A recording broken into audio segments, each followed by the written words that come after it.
Olá! Na aula de hoje vamos falar sobre assistência de enfermagem em afecções do sistema digestório. Como já dito, afecções significa patologias do sistema digestório. Bom, para falarmos dessas doenças, é importante revisarmos a anatomia do sistema digestório. Então, devemos saber que esse sistema ele se estende da boca até o ânus, né? Ele é encarregado em receber e carregar esses alimentos, fracionar esses alimentos, que é o processo de digestão, onde esses alimentos vão ser quebrados, né? Triturados em moléculas cada vez menores, ok? E os nutrientes desses alimentos fracionados possam ser absorvidos pela corrente sanguínea. E o que não foi absorvido, né, os restos dessa alimentação devem ser eliminados. Então, esse sistema é composto de boca, esôfago, estômago, intestino delgado, intestino grosso, reto e ânus. E também pelos órgãos acessórios, que é o pâncreas, fígado, vesícula biliar e as glândulas. Então, aqui nós temos uma imagem, né, as glândulas salivares, como eu havia dito, né, o estômago, pâncreas, intestino delgado, intestino grosso e o reto, fígado e vesícula biliar. A primeira patologia que nós vamos falar é a gastrite. Então, a gastrite tem como definição a inflamação do revestimento do estômago, né? Então, isso quer dizer que a gastrite nada mais é que uma inflamação do tecido estomacal, ok? O tecido estomacal, ele tem por si só uma estrutura protetora, né? Considerando que o estômago é um ambiente ácido, né? Então, a mucosa que reveste esse tecido do estômago, ela deve ser suficiente, né? Para que as irritações próprias desse local, né? Dessa região estomacal possa ser suficiente, essa mucosa não permitir, né, que essa irritação, que essa acidez vá de encontro direto com esses tecidos, ok? Bom, na gastrite, por algum motivo, essa mucosa ela perde sua resistência, né? Aonde pode gerar aí essa inflamação desse tecido do estômago. Então, as causas mais comuns para a gastrite são os hábitos alimentares, como, por exemplo, a ingesta de grandes quantidades de alimento, quando a pessoa ela come muito rápido, né? Então, uma rápida mastigação, a ingesta de alimentos condimentados, a acidez, alimentos corrosivos, alimentos contaminados, alimentos com temperatura elevada, excesso de álcool, né? São um dos fatores. Também tem como causa o refluxo, né? Onde altera aí os níveis de pH do estômago, né? Que é o refluxo biliar. Uso de certas drogas, de certos fármacos, como aspirina, anti-inflamatórios, os hormônios, quimioterápicos, né, que são drogas que podem também alterar a resistência dessa mucosa. Temos alguns tipos de gastrite, como a gastrite bacteriana, né, causada aí pelo micro-organismo Helicobacter pylori, né, H. pylori, como alguns já devem conhecer. Então, essa bactéria, ela se desenvolve, ela cresce, né, na região aí do estômago e ocasionando aí essa inflamação. Temos a gastrite aguda por estresse, que é um dos mais graves tipos de gastrite, porque ela é de aparecimento extremamente rápido, né, por conta ali da situação estressante. Temos a gastrite erosiva gástrica, né, que é a gastrite decorrente da ingesta de substâncias irritantes e medicamentos. Temos a gastrite viral ou a por fungo, que pode ser desenvolvida após algum surgimento, né, de doenças crônicas, ou quando o paciente se encontra no estado imunodeprimido, né? Imunodeprimido é aquele paciente que está com seu sistema imunológico rebaixado, né? E aí o vírus ou fungos pode aproveitar da oportunidade. Temos a gastrite atrófica, quando o próprio anticorpo da pessoa começa a atacar o revestimento do estômago, né? Podemos até comparar como uma doença autoimune, tá?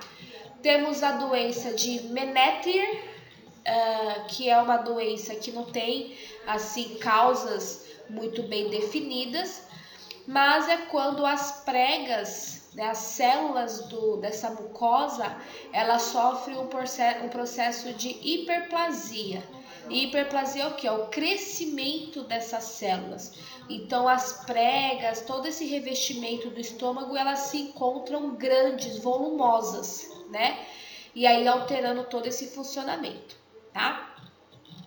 Então, a gastrite ela pode ser induzida por ingesta de agentes corrosivos, também como produto de limpeza, os elevados níveis de radiação quando a pessoa se faz, né, o uso de radioterapia, por exemplo, ok? Então, os sintomas da gastrite podem ser variados, né? Vai depender aí qual o tipo e qual a causa do surgimento aí dessa inflamação. Então, desconforto epigástrico, hipersensibilidade abdominal, eructação constante, que é o arrotar, náuseas, vômitos, cólica e diarreia. Em alguns casos, quando a lesão já está muito, essa inflamação ela já está muito acentuada, pode também aparecer hematemese, né, que é o vômito com presença de sangue. Bom, se suspeita, o diagnóstico é feito através da próprio relato do paciente, né? Como quando o paciente ele relata dores na parte alta do abdômen, né? As náuseas, a sensação de ardência, já se faz aí um princípio de diagnóstico. O tratamento ele deve ser farmacológico, né? Se há presença de episódios de náuseas, vai estar utilizando medicamentos para interromper esses episódios, como os antieméticos. A utilização de antiácido é bem importante, né? Para que essa inflamação ela possa ser controlada, né? Quando minimiza-se a acidez do estômago, entende-se que essa inflamação ela tem mais chance e mais facilidade para ser controlada. É importante também alterar os seus hábitos alimentares, né? Quando se faz, né, uma alimentação aí com bastante alimentos condimentados, né? Corantes, etc. Então isso deve ser evitado, né?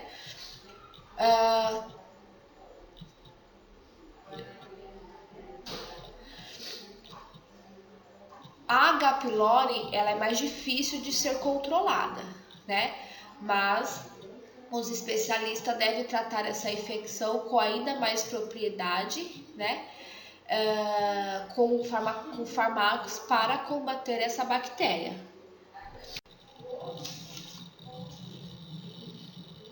Os cuidados de enfermagem para este paciente: proporcionar conforto e segurança em um ambiente tranquilo, né? Aquele cuidado clichê que eu falo para vocês. Manter o ambiente ventilado, dar apoio psicológico e ouvir toda aí a ansiedade e dúvidas do paciente. Orientar a visita para que não tenha conversas com o paciente, conversas perturbadoras. Diminuir a atividade motora do estômago, oferecendo uma dieta branda, né? 3 vezes ao dia, no mínimo. Manter a higiene oral, a eficiência, né, da higiene oral. As sinais vitais a cada 4 horas e controle rigoroso, né, da prescrição medicamentosa aí realizada pelo médico, né? Então, seguir rigorosamente a prescrição medicamentosa. Outra alteração aí do sistema digestório são as úlceras, né? Úlcera péptica, que é uma úlcera muito bem definida, né? Então, ela tende a se apresentar no formato circular, oval, né? E essa lesão ela ocorre devido ao sofrimento dos ácidos gástricos, né? E aí onde esses ácidos altera a mucosa, né? E acaba lesionando aí o tecido gástrico, ok?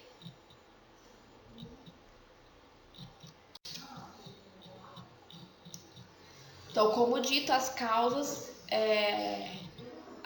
da úlcera, conforme aí esse mecanismo de defesa, né, que é o muco, ele se altera, né, ele perde a sua eficiência de proteção e essa úlcera passa a surgir. Geralmente a úlcera, vamos dizer que ela é um estágio após a gastrite, né? Então, a princípio, a pessoa pode ter os episódios de crise de gastrite, né? Quando isso não é muito bem tratada, né? Quando não tem uma eficiência no tratamento por vários motivos, né? Às vezes, muitas das vezes o próprio paciente não colabora, né? Considerando que a alteração da sua dieta é algo muito importante para o tratamento. Então, as úlceras podem vir a surgir. O paciente, quando ele tem úlceras estomacais, então a dor, ardor, sensação de vazio e fome é muito presente, né? Muitas das vezes a ingesta de leite, de alimentos, o uso dos antiácidos pode aliviar aquele momento doloroso, né? Porém, pode voltar, né? Esses sintomas, essa sensação pode voltar após o período de ação desses medicamentos, né? Dos antiácidos, né? As úlceras, elas têm uma propensão em provocar edema do estômago, né?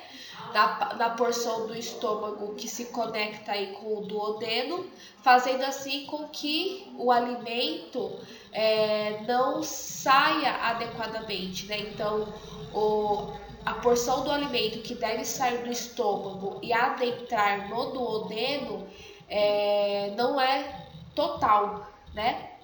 Então, por conta disso, a pessoa pode sentir, né, ter a sensação de distensão abdominal, pode apresentar náuseas após as refeições, por conta desse resto alimentar, vamos dizer assim, que fica armazenado ali no estômago. Para facilitar o diagnóstico da úlcera, o médico utiliza meios de imagem, né? Então, a endoscopia, a radiografia, a análise do suco gástrico, né? também para verificar a acidez desses sucos gástricos, elas podem ser essenciais aí no diagnóstico da úlcera gástrica, né, da úlcera péptica. Então, a endoscopia, para quem não sabe, é o procedimento onde se introduz através da boca ou do nariz, né, mais utilizada aí a boca, um tubo flexível onde tem uma espécie de câmera na ponta desse tubo, né? E aí o médico consegue observar todo o interior do estômago, tá? Em alguns casos, no momento desse exame, já se aproveita para realizar a biópsia, né? Que é onde se obtém uma amostra do tecido ali daquela região que está comprometida para fazer uma análise, né? Até mesmo para saber se trata de uma úlcera gástrica cancerígena.